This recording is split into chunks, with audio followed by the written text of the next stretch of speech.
Today I want to speak about something that may sound old-fashioned at first, but has become absolutely central to my rune practice and to my life, and it's chivalry.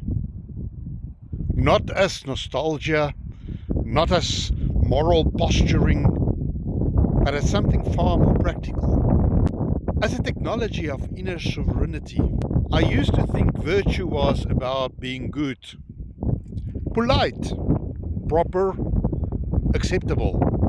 I don't see it that way anymore. What I've learned through life, through systems thinking, through rune work, is that moral weakness is never neutral. Where there is inner compromise, something always enters.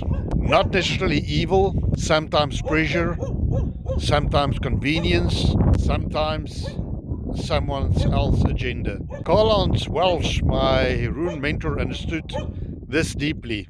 That is why he placed chivalry and virtue in the very first lesson of his basic rune course. Not later, not as a refinement, but right at the beginning. Because before you raise power, before you activate the runes, before you project force and presence, the openings must be closed. In rune language, virtue isn't abstract. Each quality seals a very specific vulnerability. Let me share how I've come to experience this. Ease, integrity. Ease is integrity. When thought, word and action align, there is no narrative gap for others to enter. Ease closes the opening of self-betrayal. Without integrity, explanations multiply. With integrity, presence is enough. Ur is courage, not bravado, not aggression, but the refusal to collapse inward under pressure. Ur closes the opening of fear. Where fear governs, power dictates. Where courage stands, pressure loses leverage. Thorn is discipline. Boundary held over time. Thorn closes the opening of impulse and activity. Without discipline, energy scatters. With discipline, force becomes available. Tir is justice. Fidelity to what is right, even when it costs. Tir closes the opening of convenience-based compromise. This is where I refuse to trade my inner law for comfort, approval, or safety.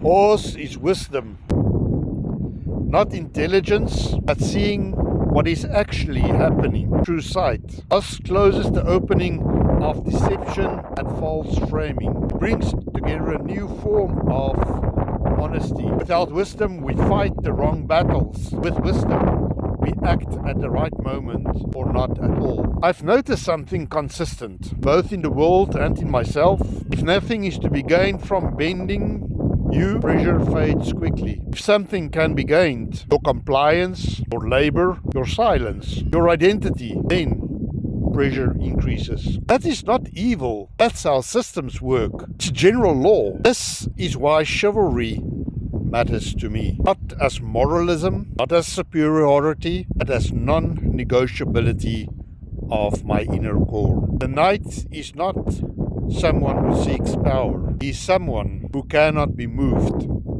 from his inner axis. Rune practice ingrains this below thought into posture, breath, rhythm, and symbol. Stoicism reminds me that what is truly mine can only be surrendered voluntarily. Chivalry is not softness, it is sovereignty maintained under pressure, and that is why it must come first. If this message resonates with you, walk with it for a while. Notice where pressure appears. Notice where virtue closes the opening. Until next time, walk the runes with clarity.